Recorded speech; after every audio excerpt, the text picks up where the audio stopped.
Hi, ഞാൻ Melvin, interior designer. അപ്പോൾ നമ്മുടെ റീറ്റെയിൽ ഷോപ്പിൻ്റെ ഇൻറ്റീരിയറിൻ്റെ രണ്ടാമത്തെ വീഡിയോ ആണ് നമ്മൾ നോക്കുന്നത്. ഇപ്പോൾ നമ്മൾ ചെയ്തിട്ടുള്ളത് നമ്മുടെ ഫോൾ സീലിംഗിൽ വരുന്ന എല്ലാ ലൈറ്റുകളുടെയും ഇലക്ട്രിക്കൽ വയറിങ് നമ്മൾ കംപ്ലീറ്റ് ചെയ്ത് വെച്ചേക്കാണ്. പിന്നെ അടുത്തതായിട്ട് നമ്മൾ ചെയ്യാൻ പോകുന്ന വർക്കും ഫോൾ സീലിംഗിൻ്റെ ഗ്രിഡ് അടിച്ച് ജിപ്സം ബോർഡ് വെച്ച് അത് ഫിനിഷ് ചെയ്യുന്നതാണ്. അപ്പോൾ അതിന് മുമ്പായിട്ട് തന്നെ നമ്മൾ എല്ലാ ഇലക്ട്രിക്കൽ ലൈറ്റ് പോയിന്റ്സും നമ്മൾ ഇവിടെ മാർക്ക് ചെയ്തിട്ട് നമ്മൾ അതിന് വേണ്ടുന്ന വയറിങ് നമ്മൾ ചെയ്തേക്കാണ്. ഇവിടെ നമ്മൾ നമ്മുടെ സൈറ്റിൻ്റെ എല്ലാ ഡ്രോയിങ്സും നമ്മളിവിടെ സ്റ്റിക്ക് ചെയ്ത് വെച്ചിട്ടുണ്ട്. അപ്പോൾ വർക്കേഴ്സ് വന്നു കഴിഞ്ഞാൽ അവർക്ക് ഒരു തരത്തിലുള്ള ഡൗട്ട് ഉണ്ടാവാതിരിക്കാനും വർക്ക് ചെയ്യുമ്പോഴാണെങ്കിലും തെറ്റുകൾ വരാതിരിക്കാനാണ് നമ്മൾ ഇതുപോലെ തന്നെ ഓരോ ഡ്രോയിങ്ങും നമ്മളിവിടെ സ്റ്റിക്ക് ചെയ്ത് വെച്ചിട്ടുണ്ട്.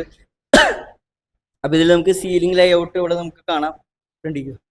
അപ്പോൾ നമുക്ക് ഇവിടെ സീലിംഗ് ലേഔട്ട് നമ്മളിവിടെ ചെയ്ത് വെച്ചിട്ടുണ്ട്. അതുപോലെ തന്നെ ഇലക്ട്രിക്കൽ ലേഔട്ട് ഇവിടെ നമ്മൾ ചെയ്തിട്ടുണ്ട്. പിന്നെ നമ്മുടെ ഇത് റൈറ്റ് സൈഡ് വരുന്ന എലിവേഷൻ ആണ്.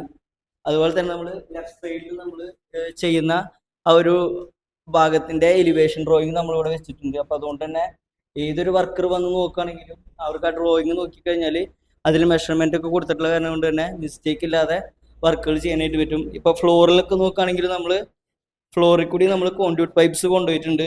കാരണം ഇവിടെയായിട്ടാണ് നമ്മുടെ ക്യാഷ് കൗണ്ടർ വരുന്നത്. അപ്പോൾ ആ ക്യാഷ് കൗണ്ടറിന്റെ അടിയിലൂടെയാണ് നമുക്ക് ആ ക്യാഷ് കൗണ്ടറിലേക്ക് വേണ്ടുന്ന കമ്പ്യൂട്ടർ, അതുപോലെ തന്നെ പ്രിന്ററിനൊക്കെ വേണ്ടുന്ന എല്ലാ പവർ സോക്കറ്റും, ഇന്റർനെറ്റിന്റെ കേബിൾ, അതുപോലെ തന്നെ ക്യാമറയുടെ കേബിൾ എല്ലാം നമ്മൾ ഗ്രൗണ്ടിലൂടെയാണ് നമ്മൾ ചെയ്തിട്ടുള്ളത്.